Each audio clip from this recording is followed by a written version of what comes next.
Hey guys, welcome back to the channel. This is a story of what if Naruto mastered Kurama's chakra earlier. What if Naruto gained control over Kyuubi chakra?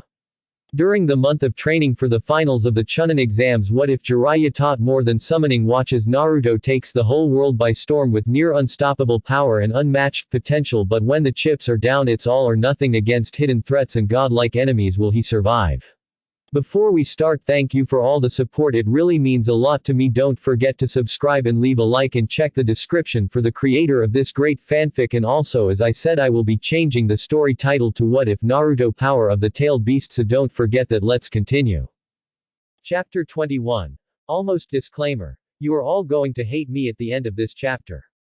Liger Bomb. Naruto reviewed the move over and over again in his mindscape, trying to find a flaw in it so that he could make it better.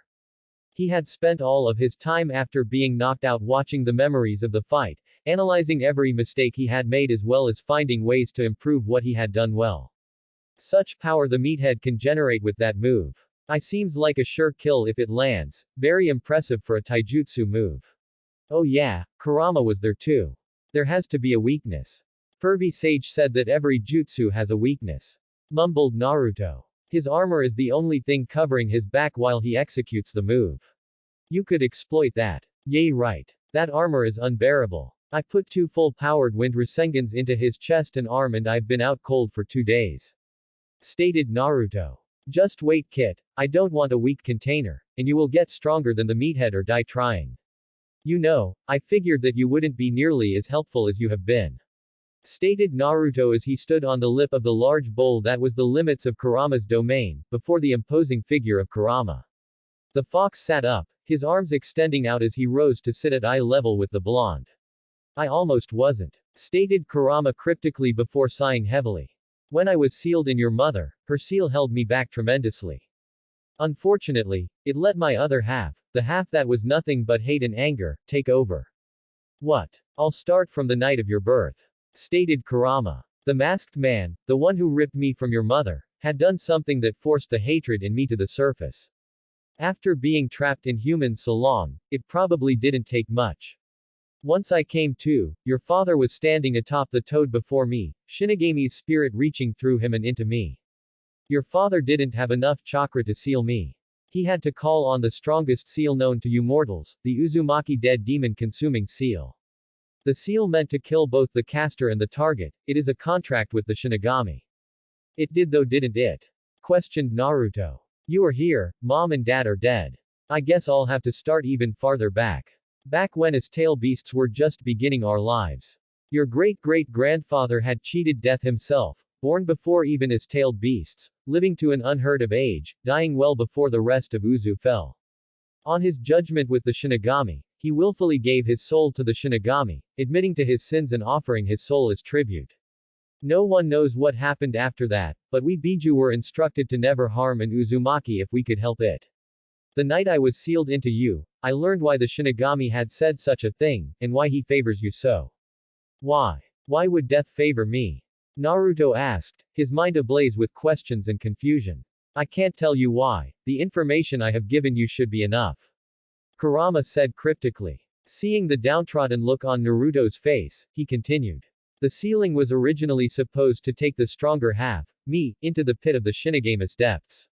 I am the yin half of Kurama.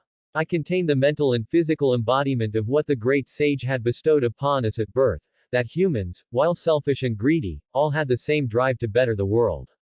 My other half contained nothing but hatred for humanity for all their sins against us. As my dark half, he took the hatred and contempt when he was sealed. I see you as possibly being the one the sage spoke about. The one that would reunite us tailed beasts and end this suffering that the world endures. That's why you help me.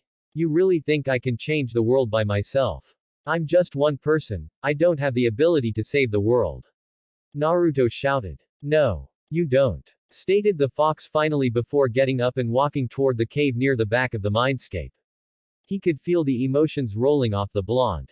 We will have to fix that, won't we? Konoha Hiruzen Sarutobi was extremely upset right now. A week ago, he had discovered that his old teammates were traitorous, and now he gets a report from Hiashi that Naruto, at Hiashi's request, had a spar with the current Raikage. Now his best special Jonin was in a foreign hospital and unresponsive after suffering chakra backlash from some unknown technique that Hiyashi had not described.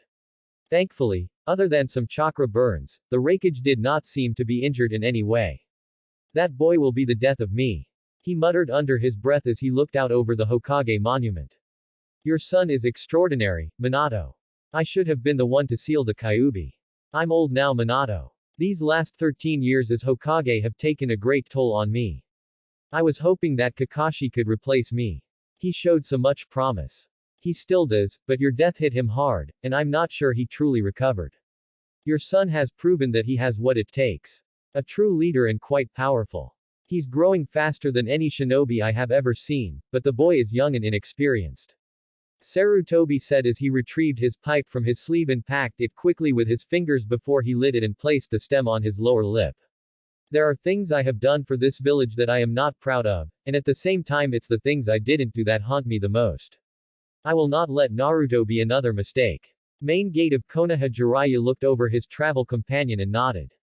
Ready to go. Shut up, pervert. I want to get this over with so I can relax. I don't get any respect from that brat's friends. I am not his friend. 4 days later Hiruzen sat at his desk. An unopened Iwa messenger scroll on his desk, Danzo and Tsunade across from him in the office chairs. I don't think that I need to explain the situation. Naruto killed an Iwa Jonin for the good of his mission, and I assume that this message is to declare some sort of conflict. Sarutobi said as he took a long drag on his pipe, opening the scroll and unrolling it with a quick snap of his wrist. I, Onoki of Iwagakure, take full responsibility for the death of my Jonin at the hand of your ninja. I will not be taking any actions against you or your ninja. Signed, Onoki, 3rd Tsuchikage of Iwagakure. I've heard those words before. Stated Danzo in disgust. War is coming. And not the kind of war one like. What are you talking about, you old war hawk? He said he won't be taking actions. Tsunade asked. Danzo is correct. Those exact words were said by the first Raikage, after Danzo killed one of his men on an unrelated mission. Stated Sarutobi. What will happen in the next few months will be a shinobi arms race that could ignite the Fourth Great Shinobi War. Last time, the Kinkaku forces were formed in Kumo. Tobarama-sensei was lost to them just months later, sparking the First Shinobi War. Stated Danzo. Iwa's Explosives Corp was formed the same way after the Nadaime Tsuchikage and Nadaime Mizukage killed each other. So you're saying that we need to build up, forcing the other nations to build up. Tsunade said. We're going into another war because you old men want to have an international dick measuring contest. Well, I would win. Sarutobi and Danzo said at the same time, causing Tsunade to double take. This will not be the type of war you are used to, Tsunade. Stated Danzo, redirecting the conversation. We are entering a cold war. Kumo, princess, you've been here for 6 straight days. Stated to Yuya, looking at the Hyuga heir sitting next to Naruto's hospital bed. Go get some rest. He will be fine, he's taken more damage than that before. I was assigned to stay with him by father. Hinata said simply while looking at Naruto's battered face. Just do me a favor, when shithead wakes up, tell him you like him. Yuya asked as she leaned back in her chair before staring at Hana. What are you looking at? Are you going to tell Choji that you like him? Hana asked playfully, getting a scowl from Yuya. Don't worry, Hinata, Naruto will come around eventually. No, Yuya is right. Naruto didn't have a loving childhood. I don't think he really understands love. I've seen how he looks at me, and I've seen the confusion that goes with it. Stated Hinata. I think he just isn't ready to let someone in. I don't think he knows how. Hinata. Said Hana. It's okay. I can wait for him. Raikage's office, what are you thinking, bro? Still wondering about that chakra flow? B asked as he lounged in the office. That and how fast he is healing. I don't like the fact that he wounded me through my lightning armor. A said as he rubbed his side and shoulder, running his hands over the bandages that covered his torn and cut skin. He's S rank, B, it might be low, but we have an S rank 14-year-old in our hospital. He matched my speed and power well enough to force me to use my full power. Better sign the treaty then, bro. Who knows, maybe we can be allies and not foes. Maybe so, B. It does make sense to move into an alliance. However, it would make us look weak to partner with them. Who cares? Konoha is in bed with Suna and seeing Kiri on the down low. Only old man Onoki would be trying something on the low, bro. B said as he adjusted his sword and leaned deeper into the chair he was sitting in. On the low, indeed. Kiri, shit. I never thought Yagura would send Utakata out to such a small outpost. Mei groaned as she dodged a bubble attack, firing back with a large lava ball. It makes sense. This is a prime target. Ao said as he grabbed Chojiro and dove out of the way of another spray of explosive bubbles. There is no need to fear. The gallant Jiraiya, and the tan lady Fu are here. Oto Orochimaru stood back from the operating table, his back sore and his hands heavy. Without a word, he turned around and walked out of the room. Laying on the table, Kabuto was in agony, unable to move after the pain of having the final cure forced upon him. They had thought that by simply injecting him with Jugo's chakra it would purge his system, and for a while it had worked perfectly.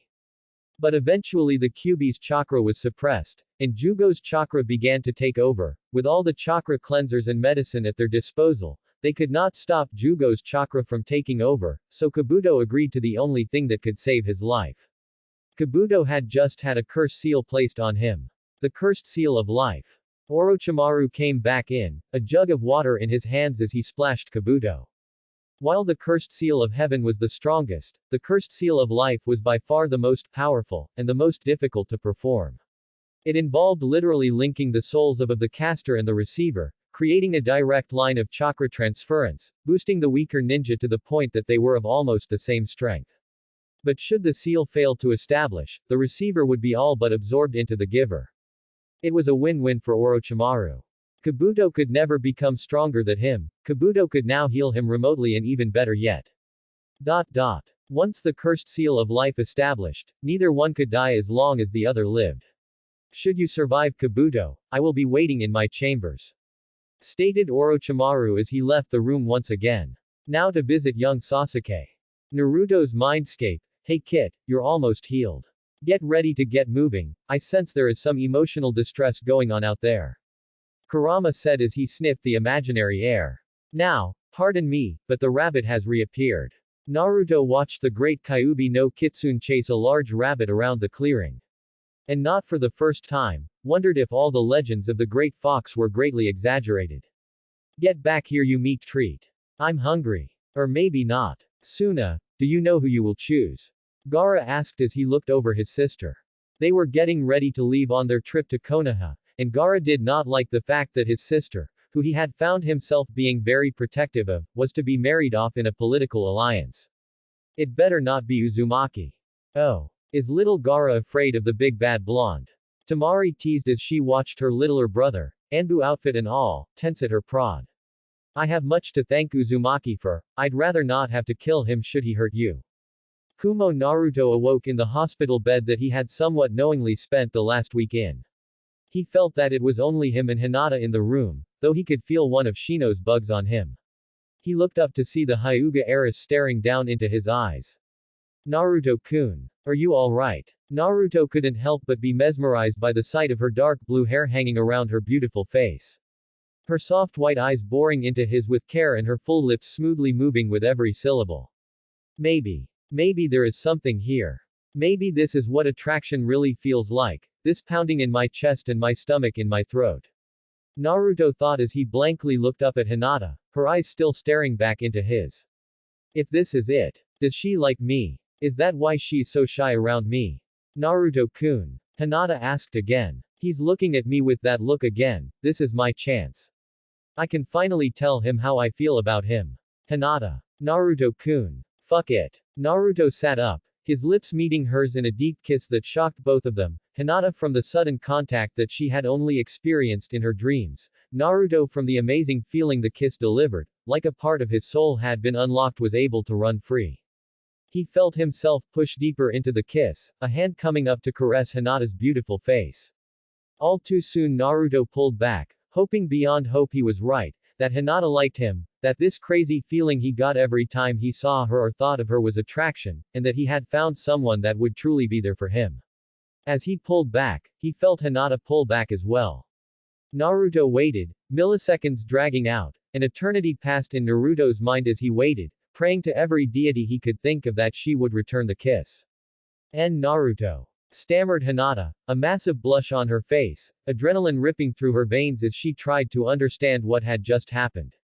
Naruto. Naruto just kissed me. Hinata didn't know what was happening, her body froze as she looked down at his curious and fearful face, willing herself with all her might to kiss him back and finally have the man she loved, but her body took over, forcing her away from the bed and sprinting out of the room, slamming the door behind her. Naruto watched her leave and felt like his heart was ripped out of his chest. He closed his eyes and fell back to the bed, a lone tear leaking out of his right eye. I was wrong. She doesn't like me. Thanks for listening. I hope you guys liked it. Don't forget to subscribe and leave a like for more what ifs and support the author. See you guys in the next video.